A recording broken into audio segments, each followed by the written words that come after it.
Olá pessoal, sou a Karina Lignelli do Diário do Comércio e hoje a gente vai conversar com a Bárbara Brilhante, Head de Inovação do ACBoost. O ACBoost é o programa de impulsionamento de startups do Pátio 76, que é o hub de inovação da Associação Comercial de São Paulo. O ACBoost agora vai entrar na segunda edição e a Bárbara é a responsável por fazer todo esse processo andar, para não deixar as startups andarem sem ninguém acompanhando elas durante todo esse processo que deve durar 4 meses. Vamos lá conversar com ela? Oi Bárbara, tudo bom? Oi, prazer, Karina. Muito legal estar aqui com você hoje para conversar. Principalmente porque nessa nova jornada do ACBoost a gente vai ter muitas novidades, né?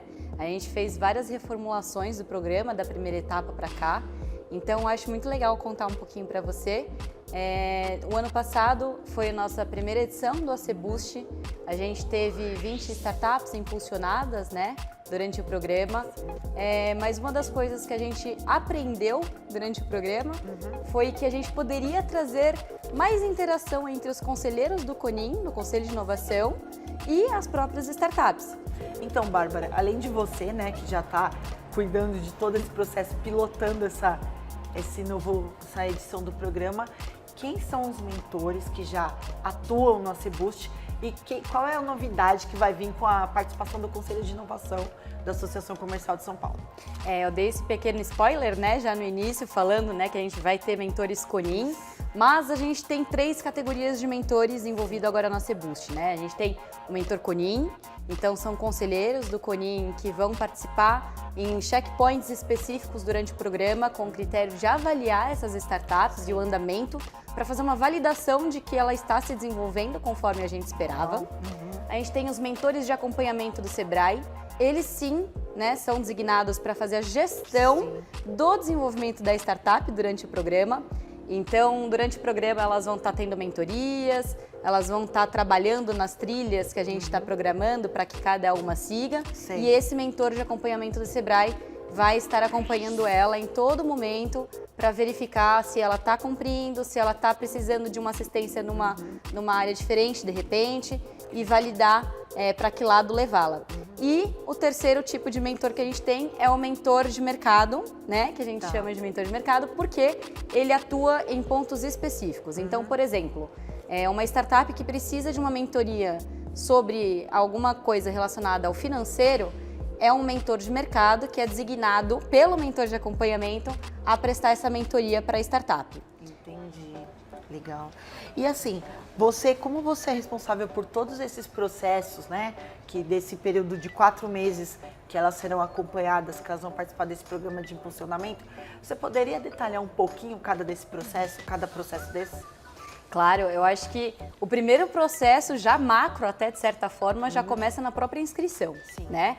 Então a nossa inscrição, ela já não é uma inscrição rápida, elas são 7 etapas de inscrição, já é um aprendizado para a startup, boa parte do nosso formulário.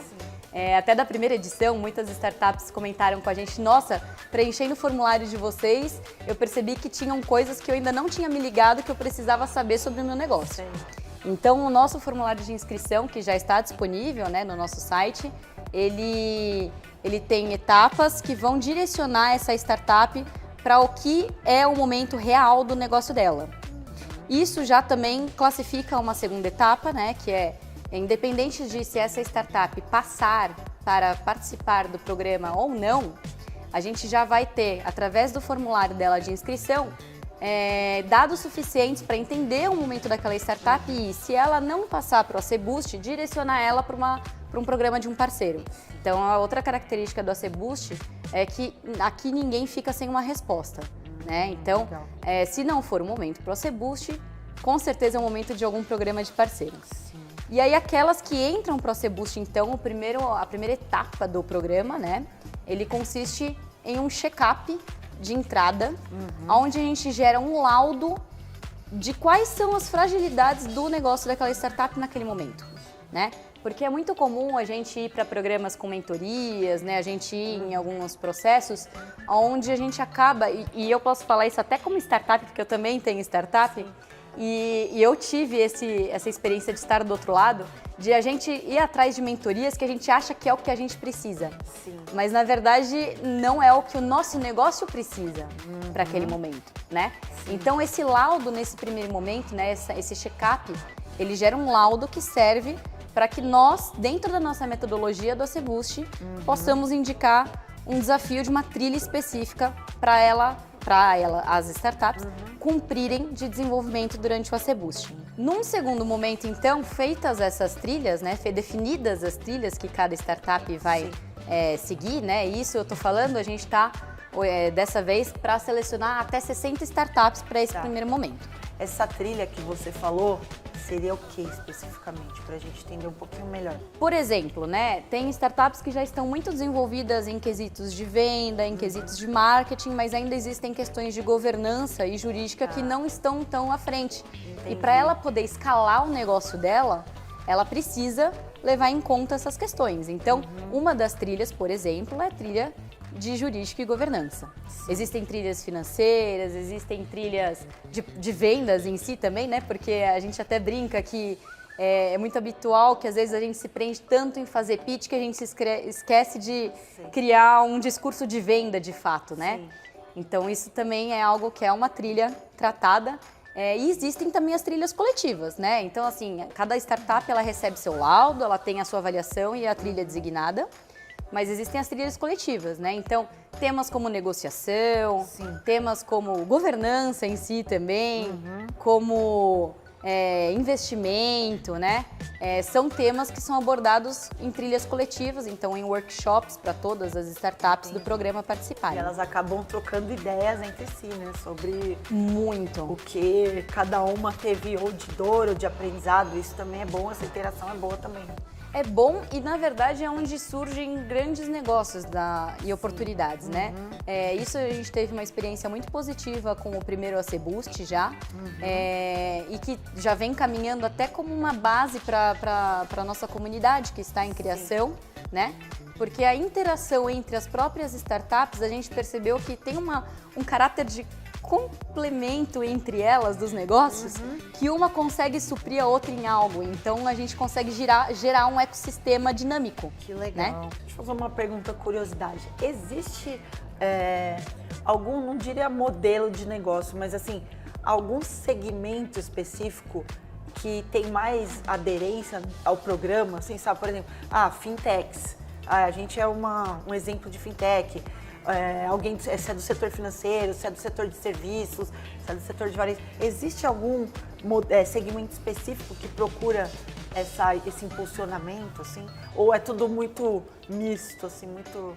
Que procure o impulsionamento, eu acho até que o próprio termo impulsionamento talvez seja um pouco novo ainda, né? Sim. Porque quando a gente fala desses programas, as startups, se você for pegar, por exemplo, a pesquisa da B-Startup do ano passado, né, do levantamento do panorama das startups no Brasil, 70% das startups acreditam que precisam buscar investimento, estão em busca de investimento. Sim. E 40% já estão com abertura de rodada de investimento. Tá. Mas será que elas precisam de fato do investidor? Será que elas precisam de investimento?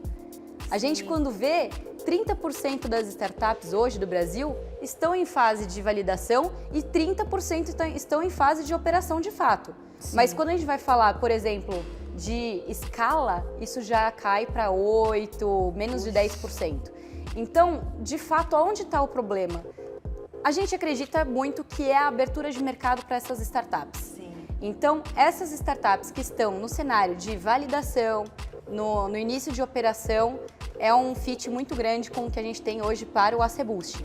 Então, aquelas startups que já estão ali querendo aquele espaço de entrada no mercado, é o que a gente está buscando. Em questão à segmentação, algo que com certeza tem fit com a gente é aquela startup que consegue vender hoje para um pequeno empreendedor, para um varejista, né? Para uma pessoa de pequeno porte, para uma empresa de pequeno porte, né?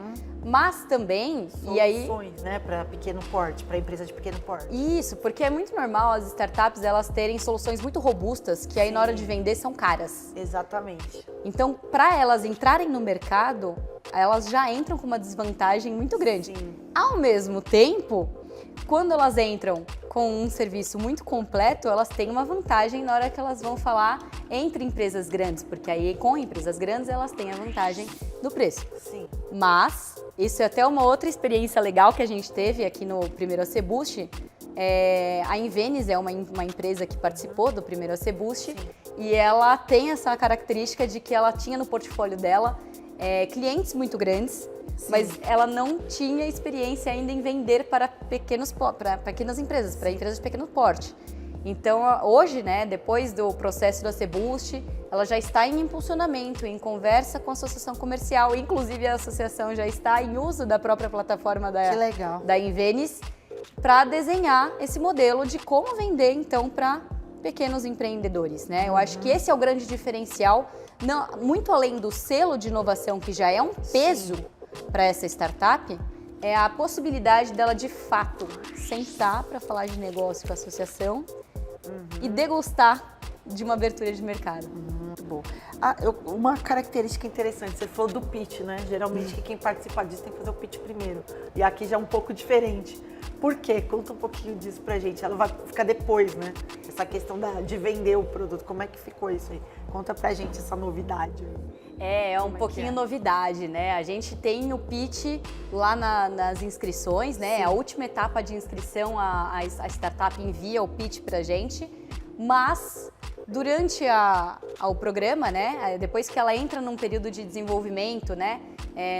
Tá datado para 3 semanas de desenvolvimento assim que ela entra, né? Depois que ela recebeu as trilhas de desenvolvimento, 3 semanas de desenvolvimento para fazer as suas mentorias, para entender a trilha, para criar seu plano de ação, né? Seu projeto de plano de ação. Ela precisa fazer uma apresentação para o Mentor Conin.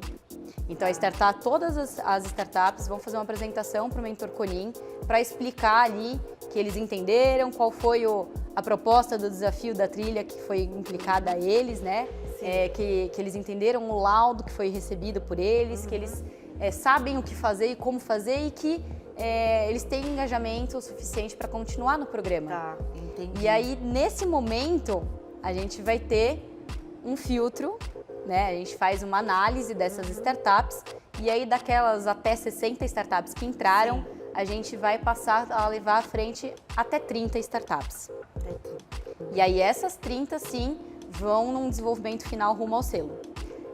No final ainda tem uma outra apresentação, depois dessa etapa rumo ao selo, uma apresentação final, e aí, de novo, não é um pitch, né? O que caracteriza muitos programas, né, desse mercado é o final, você fazer um demo day, você fazer uma apresentação de pitch para uma banca. Nós não pensamos muito nessa linha, porque o que a gente está querendo propor é a abertura de mercado, não necessariamente uma experiência, né, de demo day. Então, ao final do programa, essa startup, ela reporta ao Mentor Conin, né, qual foi ali a experiência dela, como ela cumpriu aquela trilha e como ela se vê como apta a receber o selo de inovação da associação. Então eu fiquei sabendo, conversei com a Alessandra, né, Alessandra Andrade, que é a cabeça desse PAC 86, desse projeto todo, e ela falou que a ideia é vocês praticamente triplicarem as inscrições esse ano. Vai dar para fazer isso? Como é que vocês estão tentando atrair tanta gente assim para participar do AC Boost? Vai dar super certo. A gente tem uma rede muito forte de parceiros com a gente, né? Então, desde o Oasis Lab, a Bossa Nova, ao Sebrae São Paulo, a B Startup, né? Então, há muitos outros, né? A gente tem já um contato próximo que estão ajudando a gente a fazer isso, né? Os próprios conselheiros do Conin têm uma rede bem estabelecida nesse mercado e até as nossas startups egressas, né? A gente brinca que são as nossas veteranas do AC Boost agora, elas também são extremamente engajadas no meio e a captação das startups está vindo agora, né? A gente iniciou a campanha, o site já está aberto para as inscrições, com certeza a gente vai chegar lá. Agora, assim, pra gente finalizar, Bárbara, me fala assim, vamos explicar pro pessoal como é que esse pessoal se inscreve, passo a passo, e depois até quando vão as inscrições, pro pessoal ficar de olho já, não perder a data. Boa, não perde mesmo, porque, primeiro recado, tá? As inscrições, como eu acho que eu já comentei, elas não são rápidas, nosso formulário é complexo, ele tem um motivo para ser assim, então me desculpa, mas ele precisa ser assim porque a gente precisa entender qual a melhor forma da gente ajudar a startup. Então entra lá no site do pati76.com.br, vai lá na aba do ACBoost 2022, lá vocês vão encontrar um campo de login. Vocês criam o seu cadastro de login, tá? Esse cadastro de login não é a inscrição, é só o login para acessar a plataforma de cadastro. Acessou a plataforma de cadastro, lá você já de cara vai abrir a primeira etapa cadastral, vai ter um texto explicando direitinho. Tem a opção, como é longo, né? Tem a opção de você salvar um rascunho, volta para preencher depois, não tem problema. E é né? bom já fazer o quanto antes, né? Se é bem detalhado, já se preparar bem. Então, e aí até é válido falar que o salvar rascunho não envia o formulário. Então, salva o rascunho, mas volta, confere, tá ok? Clica em finalizar a etapa. Finalizou a etapa, aí sim ela fica ineditável, vem pra gente os dados, a gente tem análise etapa por etapa, né? Por isso que ela até é um pouquinho mais lentinha. E aí sim, você vai indo etapa, até chegar ao momento do video pitch, né? Lá a gente tem disponibilizado um guia de como a gente entende que a gente quer um pitch, né? Até 3 minutos. E chegando ao fim, aí boa sorte, que eu espero ver o pitch de vocês lá para fazer a seleção. Muito bom, gente. Então é isso, hoje a gente conversou com a Bárbara Brilhante. Muito obrigada pelas informações. E vamos aí se inscrever no ACBoost para ter umas boas ideias para colocar para frente. Muito obrigada, pessoal.